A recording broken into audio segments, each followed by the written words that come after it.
Après de longues années de prédication et de guerre, le prophète Mahomet s'impose comme un chef politique, un guide spirituel.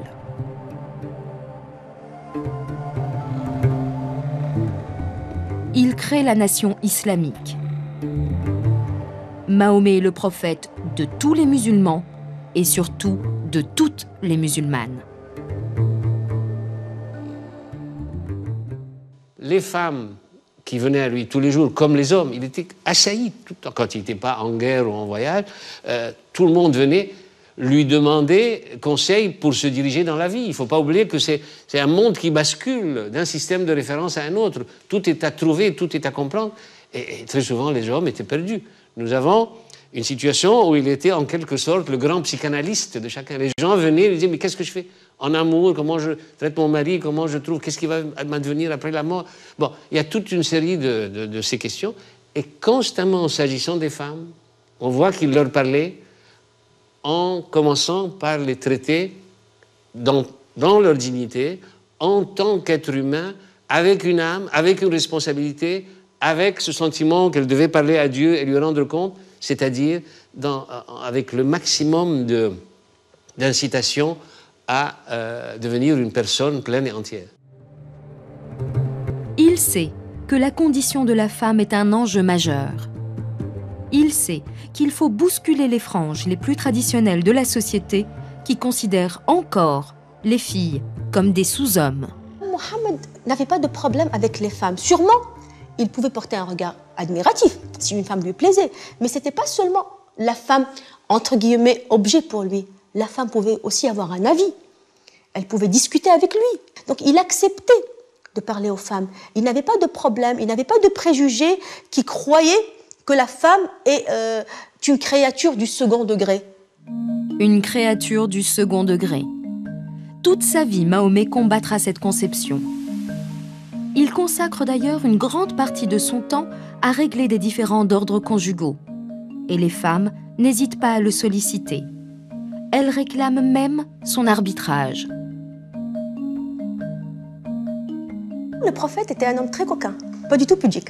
Pas du tout pudique. Au contraire, je cite l'exemple de la femme qui est venue lui dire que son mari n'arrivait pas à la satisfaire.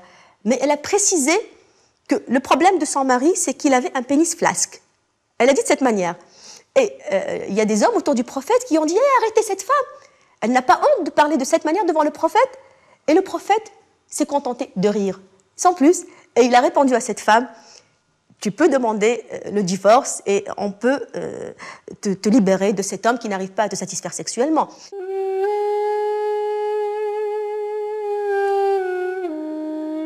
Au quotidien, son comportement est donc protecteur et tolérant.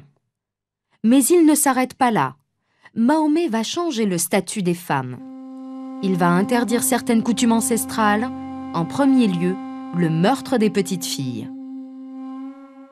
Avant l'islam, on tuait les femmes à la naissance, c'est l'infanticide des filles, parce qu'elles étaient des bouches à nourrir. Et donc, quand l'islam arrive, il dit il n'est pas question de tuer les femmes, il faut leur accorder la vie, puisque Dieu a décidé de leur naissance, comme les garçons, il faut donc les garder en vie. Et donc déjà, il a permis aux femmes de ne pas mourir très jeunes, notamment dans les milieux pauvres. Et ce n'est pas tout. Mahomet veut aller plus loin, donner à la femme une existence juridique. Dieu l'accompagne dans cette volonté de changement. Dieu révèle un verset coranique qui impose à cette société patriarcale un droit extraordinaire. Le droit à l'héritage pour les femmes. Avant, les femmes n'héritaient de rien, finalement. Et sans compter que parfois elles étaient elles-mêmes l'héritage, c'est-à-dire qu'on les transmettait pratiquement comme des biens.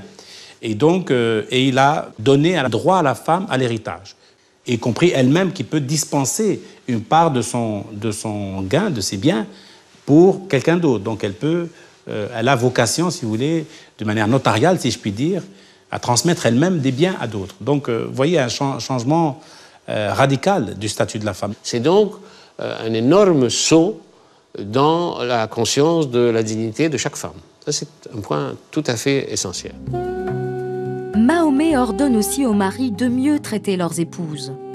La brutalité, la violence des hommes étaient en effet non seulement courantes, mais admises. Le prophète, lui, rejette ce modèle. L'homme était très ouvert et très tolérant. Par exemple, le prophète n'a jamais frappé aucune de ses épouses. Jamais. Et il l'a dit dans un hadith, un homme bien ne frappe jamais sa femme. Une femme est allée voir Mohammed et lui a dit « Mon mari m'a frappé, m'a giflé. » Et Mohammed a dit « Bon, frappe-le, gifle-le. » C'est comme ça qu'il faut faire. Alors, le mari a dit « Comment ? Elle va me gifler, et en plus devant tout le monde, et je serai humilié. » Un prophète qui prend le parti de l'épouse. Un prophète qui protège la femme. Des vérités historiques essentielles à rappeler aujourd'hui.